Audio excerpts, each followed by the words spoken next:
बिस्मिल्लाहिर्रहमानिर्रहीम। अस्सलामु अलैकुम वरहमतुल्लाहि वबरकातुहू। उम्मीद है आप सब खैरियत से होंगे और ईमान की बेहतरीन हालत में होंगे।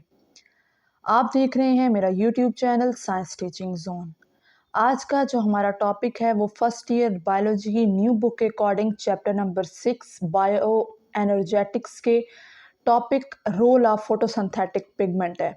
हम डिस्कस कर रहे थे फोटोसिंथेसिस को और उसमें हमने कुछ जो उसके रिएक्टेंट्स हैं उनके रोल को डिस्कस किया था, जिसमें हमने कार्बन डाइऑक्साइड का रोल देखा था, लाइट का रोल देखा था, वाटर का रोल देखा था। और आज हम जो इसमें पिगमेंट्स जो हेल्प आउट कर रहे होते हैं फोटोसिंथेसिस में, उनको डिस्कस करेंगे।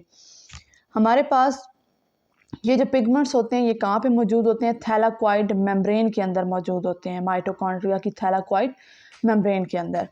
इनका काम क्या होता है? ये कैप्चर करते हैं लाइट एनर्जी को, जो कि फोटोसिंथेसिस के लिए ज़रूरी होती है। अब इसमें जो मेजर पिगमेंट्स होते हैं वो कौन कौन से होते हैं? क्लोरोफिल ए होता है, क्लोरोफिल बी होता है, कैरोटीनॉइड्स जिनमें ज़ैंथोफिल और कैरोटीन्स आते हैं।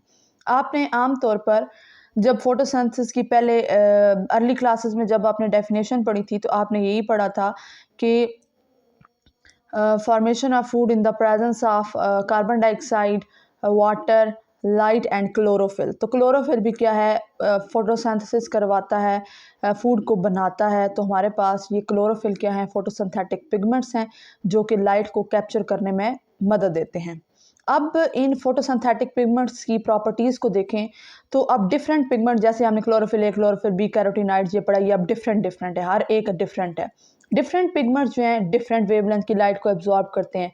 लाइट यहाँ पे बिहेव करती है as a stream of particle, ये छोटे से पार्टिकल्स की तरह, शुआ की तरह एक्ट कर रही होती है, जिसे हम क्या कहते हैं? फोटोन। यहाँ पे लाइट क्या कहलाती है? फोटोन कहलाती है। आपने केमिस्ट्री में भी फोटोन्स को डिस्कस किया होगा जब आपने एटॉमिक स्पेक्ट्रम, प्रिज्म को डिस्कस किया है तब।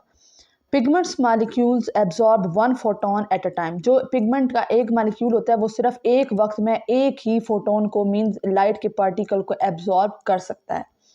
अब हम अगर फोटोन एनर्जी मतलब लाइट एनर्जी की बात करें तो कहते हैं कि सबसे जो शॉर्टेस्ट वेवलेंथ फोटोन की होती है वो होती है ब्लू की, एंड हैव हायर एनर्जी। जितनी शॉर्ट वेवलेंथ होती है उसके पास एनर्जी क्या होती है? उतनी ही ज़्यादा होती है।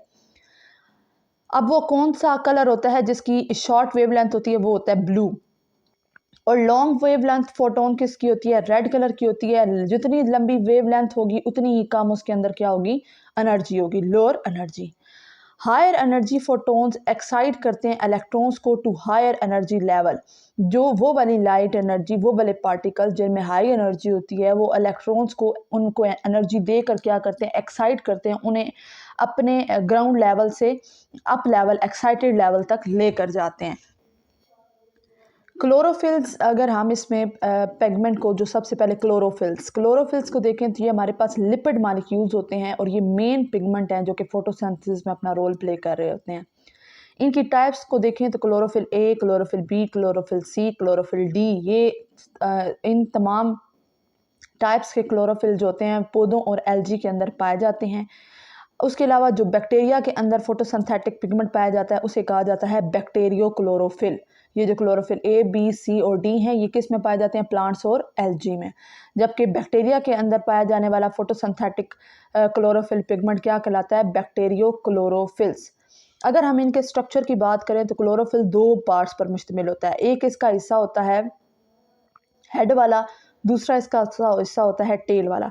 जो इसका हेड वाला रीजन होता है ये हाइड्रोफिलिक होता है, मीन्स ये पानी को एब्जॉर्ब करता है, पानी अट्रैक्ट करता है पानी को। लेकिन जिसकी टेल होती है वो क्या होती है? हाइड्रोफोबिक होती है, मीन उसे फोबिया, खौफ होता है, ये उसको क्या करती है?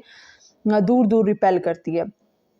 अब जिसका हेड वाला रीजन होता है ना, मेड ऑफ पोरफायरन रिंग, ये एक ऐसे रिंग से बना हुआ होता है जिसे हम पोरफायरन रिंग कहते हैं। ये 4 रिंग्स होती हैं और इन 4 रिंग्स के सेंटर में क्या मौजूद होता है? मैग्नीशियम मौजूद होता है।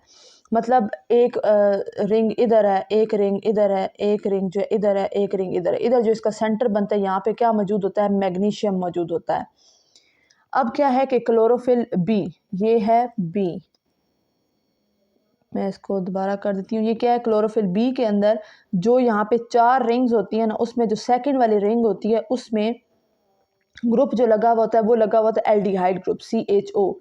और क्लोरोफिल ए में सेकंड पायरोल रिंग पे लगा हुआ होता है ग्रुप CH3 मिथाइल ग्रुप। ये इन दोनों में क्लोरोफिल ए और क्लोरोफिल बी में फ़र्क है, बाकी इसका सारा स्ट्रक्चर क्या होता है, सेम होता है।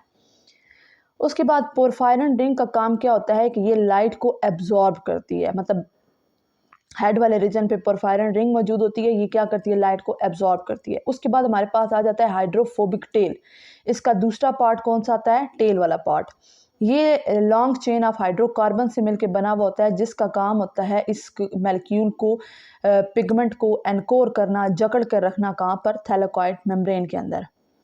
अब जो क्लोरोफिल लाइट को एब्जॉर्ब करते हैं उसको अगर हम डिस्कस करें तो ये एब्जॉर्ब करते हैं वायलेट, ब्लू और orange red wavelength of light को। क्लोरोफिल कौन सी लाइट को एब्जॉर्ब करते हैं, वायलेट, ब्लू और ऑरेंज रेड लाइट को एब्जॉर्ब करते हैं। जबकि जो ग्रीन वेवलेंथ होती है ये सबसे कम एब्जॉर्ब होती है, ये क्या हो जाती है, रिफ्लेक्ट हो जाती है। और इसी ग्रीन कलर की वजह से, ग्रीन कलर जो रिफ्लेक्ट हो जाता है, इसी वजह से हमें पत्तों का कलर सब्ज नज़र आ रहा होता है। अब अगर हम क्लोरोफिल के अलावा कैरोटीनाइड्स का रोल देखें तो कैरोटीनाइड्स, ये इंफॉर्मेशन जो है ना आपकी बुक पे ब्लॉक में दी हुई है कि कैरोटीनाइड्स लाइक बीटा कैरोटीन ये डबल रोल प्ले करते हैं।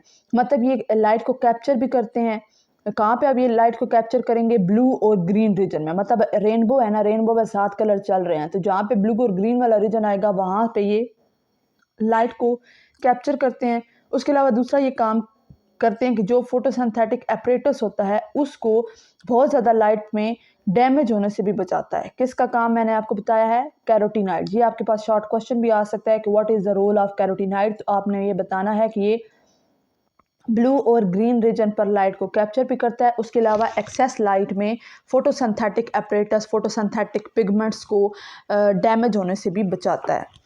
उसके अलावा ये जो हमारे पास फोटोसिंथेटिक पिगमेंट्स हैं, क्लोरोफिल और कैरोटीनाइड्स वगैरह, इनके अलावा जो होता है कुछ और एसेसरी पिगमेंट्स भी इसको ज़रूरत होती है जो इसके फंक्शन को और ज़्यादा इन्हेंस करते हैं। जहाँ पे क्लोरोफिल ए और कैरोटीनाइड अपना रोल प्ले नहीं कर पाते, वहाँ पे क्या होता है, एसेसरी पिगमेंट्स आके अपना रोल प्ले करते हैं और उनकी हेल्प करते हैं। एसेसरी पिगमेंट्स क्या हैं, वो पिगमेंट्स हैं जो क्लोरोफिल ए के अलावा वाले पिगमेंट्स होते हैं। क्लोरोफिल ए के अलावा वाले पिगमेंट्स को हम क्या कहते हैं, एसेसरी पिगमेंट्स कहते हैं, जो कि कैप्चर करते हैं लाइट को, किसके लिए, फोटोसिंथेसिस के लिए। अब हमारे पास क्लोरोफिल बी क्या है, ये एसेसरी पिगमेंट है प्लांट्स के अंदर। क्लोरोफिल ए तो होते ही है, उसका रोल वो फोटोसिंथेसिस करवा ही रहा होता है। फोटोसिंथेसिस को हेल्प करवाने के लिए मज़ीद अगर चाहिए हो तो वो कौन सा एसेसरी पिगमेंट यूज़ करता है, क्लोरोफिल बी।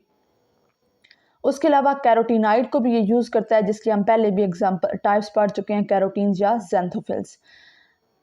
फाइकोबिलेंस क्या हैं, ये हमारे पास एसेसरी पिगमेंट्स किसके अंदर मौजूद होते हैं, रेड एल्गी और सियानोबैक्टीरिया के अंदर। अब ये जो है एसेसरी पिगमेंट्स, ये लाइट एनर्जी को ट्रांसफ़र कैसे करते हैं। अब हमारे पास क्या है, transfer of light. Accessory pigments light को एब्जॉर्ब करते हैं, उसको accessory pigment for example chlorophyll B है या कैरोटीनाइड है, वो लाइट जो क्लोरोफिल ए एब्जॉर्ब नहीं कर सका उसको क्लोरोफिल बी एब्जॉर्ब करेगा और उसको कहाँ तक भेजेगा, क्लोरोफिल ए की तरफ। अब ऑर्डर ऑफ ट्रांसफ़र है। अब सबसे पहले वो लाइट जो क्लोरोफिल ए एब्जॉर्ब नहीं कर पाता वो कैरोटीनाइड्स एब्जॉर्ब करते हैं। कैरोटीनाइड से वो क्लोरोफिल बी की तरफ जाते हैं और फिर क्लोरोफिल बी से क्लोरोफिल ए की तरफ जाते हैं। फोटोसिंथेसिस में रोल प्ले जो मेन करना होता है वो क्लोरोफिल ए ने ही करना होता है। ये जो दोनों होते हैं ये इसको साथ असिस्ट कर रहे होते हैं, उसकी हेल्प कर रहे होते हैं।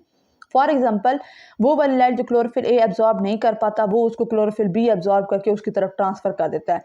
अब कोई ऐसी लाइट है जो कैरोटीनाइड्स भी नहीं कर सकते, एब्जॉर्ब नहीं कर पाते, तो फिर कैरोटीनाइड उसको क्लोरोफिल बी भी नहीं कर पाते, तो उसको कैरोटीनाइड एब्जॉर्ब करके बी को देता है, बी वाला आगे से ए वाले को दे देता है।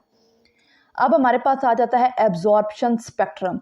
स्पेक्ट्रम हमारे पास ना एक ग्राफ होता है एक्चुअली, जिसके ऊपर हमें ग्राफ की शक्ल में बताया हुआ होता है कि कौन सा पिगमेंट जो है कौन कितनी वेवलेंथ को एब्जॉर्ब कर रहा है, जो वो हमारे पास क्या कहलाता है, एब्जॉर्प्शन स्पेक्ट्रम कहलाता है। अब अगर हम क्लोरोफिल एब्जॉर्प्शन स्पेक्ट्रम देखेंगे, क्लोरोफिल वाला जो पिगमेंट है वो कितनी कौन कौन सी लाइट को एब्जॉर्ब करता है, तो maximum absorption of blue light जो है ना उसकी वेवलेंथ होती है 430 नैनोमीटर। मींस क्लोरोफिल में ज़्यादा लाइट जो है जो होती है एब्जॉर्ब होती है वो ब्लू की होती है। उसके अलावा maximum absorption of red light जो होती है वो 760 नैनोमीटर तक होती है। अगर हम कैरोटीनाइड की एब्जॉर्प्शन की बात करें तो ये जो है इसकी मुनासबत से थोड़ी डिफरेंट होती है। अब अगर हम एक्शन स्पेक्ट्रम और एब्जॉर्प्शन स्पेक्ट्रम का देखें, एब्जॉर्प्शन स्पेक्ट्रम मैंने अभी आपको बताया है कि वो वाला ग्राफ होता है जिसमें हम देखते हैं कि कौन सा कलर कितनी वेवलेंथ की लाइट को एब्जॉर्ब कर रहा है। अब एक्शन स्पेक्ट्रम और एब्जॉर्प्शन स्पेक्ट्रम में आपस में क्या रिलेशनशिप है और इनमें दोनों में फ़र्क में आप पहले एब्जॉर्प्शन स्पेक्ट्रम की डेफिनेशन जो पढ़ी कि ऐसा ग्राफ जो डिफरेंट वेवलेंथ की लाइट्स को एब्जॉर्ब करता है और हमें बताता है कि ये कितनी कितनी कर रहा है। एक्शन स्पेक्ट्रम ये बताता है कि show effectiveness of different wavelength in photosynthesis कि कौन सी वेवलेंथ फोटोसिंथेसिस में ज़्यादा मौसर है। ये कौन बताता है? एक्शन स्पेक्ट्रम बताता है। अब इन दोनों का आपस में रिलेशनशिप क्या है कि बोथ एब्जॉर्प्शन और एक्शन स्पेक्ट्रा ओवरलैप, मतलब इन दोनों की क्या है? ओवरलैपिंग है, ये दोनों कंट्रीब्यूट कर रहे होते हैं और इनसे हमें ये पता चलता है कि पिगमेंट्स जो हैं फोटोसिंथेसिस के अंदर इन्वॉल्व हैं। स्पेशल नोट जो है इसमें आपने ये याद रखना है कि कुछ वेवलेंथ ऐसी होती हैं जो कि क्लोरोफिल ए एब्जॉर्ब नहीं करता, उनको फिर कौन करता है? क्लोरोफिल बी, जो कि मैं आपको पहले बता चुकी हूँ। ये जो है जब क्लोरोफिल ए लाइट को एब्जॉर्ब नहीं कर पाता तो बी कर देता है, इससे क्या हो जाती है? लाइट की एब्जॉर्प्शन की जो रेंज होती है फोटोसिंथेसिस के लिए वो बढ़ जाती है।